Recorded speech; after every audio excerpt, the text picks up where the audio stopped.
আসসালামু আলাইকুম, সবাই কেমন আছেন? আশা করি ভালো আছেন এবং সুস্থ আছেন। আজকে আপনাদের সাথে চালতার আচারের একটি সহজ রেসিপি শেয়ার করব। যারা নতুন কখনোই আচার বানাননি তাদের জন্য এই রেসিপিটা অনেক উপকারে আসবে। চলুন তাহলে রেসিপিটা শুরু করা যাক।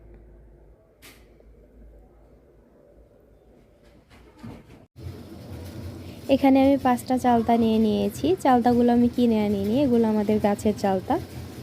এখন আমি চালতাগুলো কেটে নেব। চালতাগুলো আমি কেটে নিয়েছি, কেটে ভালোভাবে ধুয়ে আমি রেখে দিয়েছিলাম। অনেক সময় ধরে রেখে দেওয়ার কারণে চালতাগুলো কালো হয়ে গেছে। চালতাগুলো আমি সিদ্ধ করে নেব। এখানে চালতা দিয়ে দিয়েছি আর পরিমাণ মতো পানি দিয়ে দিচ্ছি, লবণ আর একটু হলুদ, এখানে 1/2 চামচের মতো দিয়েছি। আপনার পরিমাণ মতো আপনি দিয়ে নেবেন। ভালোভাবে মিশিয়ে নেব। এখন ঢেকে দিয়ে আমি 20 মিনিটের মতো সিদ্ধ করে নেব। আমি 20 মিনিটের মতো সিদ্ধ করে নিয়েছি। এখন দেখব চালতাগুলো সিদ্ধ হয়েছে কিনা। উপরে চালতার অনেক কষ উঠবে, কিন্তু ওটা কোনো সমস্যা না। আমি দেখে নিচ্ছি সিদ্ধ হয়েছে কিনা। এখনো সিদ্ধ হয়নি, আমি আরও কিছুক্ষণ এটা জাল দিব।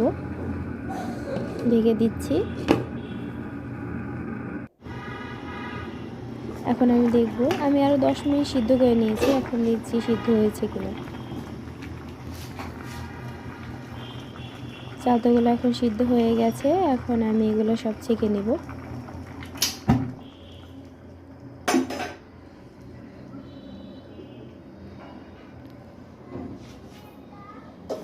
চালতাগুলো ছেঁকে নিচ্ছি। এখন আমি বেশ কিছুক্ষণ রেখে দিব ঠান্ডা হওয়ার জন্য। আমার চালতাগুলো ঠান্ডা হয়ে গেছে। এখন আমি একটা হামান তিস্তায় চালতাগুলো থেতলে নেব। আপনারা চাইলে এই কাজটা পাটায়ও করতে পারেন, আপনাদের সুবিধা অনুযায়ী করে নেবেন। ঠিক এইভাবে সব চালতাগুলো থেতলে নেবেন। আমি সব চালতাগুলো থেতলে নিয়েছি।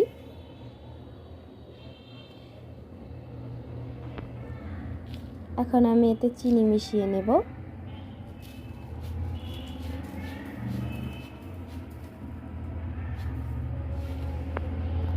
এখানে আমি 2 কাপের মতো চিনি দিয়ে নিয়েছি। চলুন মশলাগুলো দেখিয়ে নিই। এখানে আছে দারচিনি, সাদা এলাচ, লবঙ্গ, 2টা তেজপাতা, লবণ, আদা রসুন বাটা, মরিচ গুঁড়ো, হলুদ গুঁড়ো। আমি 3টা আস্ত শুকনো মরিচ ছিঁড়ে দিয়ে দিচ্ছি, আর বাকি সব মশলা একসাথে দিয়ে দিব। এখন সব মশলাগুলো দিয়ে দিয়েছি।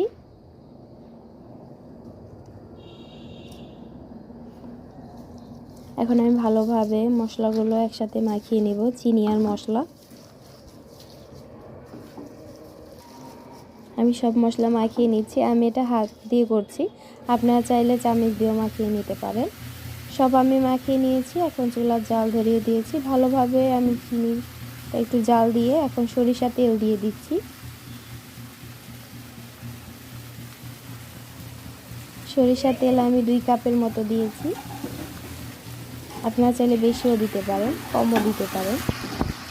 এখন আমি ভালোভাবে জাল দিয়ে নেব। তেলটা ভালোভাবে যেন মিশে যায়। এখানে আমি 2টা শুকনো মরিচ নিয়েছি। এখানে আছে নর্মাল জিরাগুলো, আর আছে 5 ফোড়ন। এগুলো সব আমি একসাথে টেলে বেটে নেব। আমার সরিষা তেলটা আচারের সাথে ভালোভাবে মিশে গেছে। এখন আমি সেই 5 ফোড়নের গুঁড়োগুলো দিয়ে দিচ্ছি, দিয়ে আমি ভালোভাবে মাখিয়ে নিব।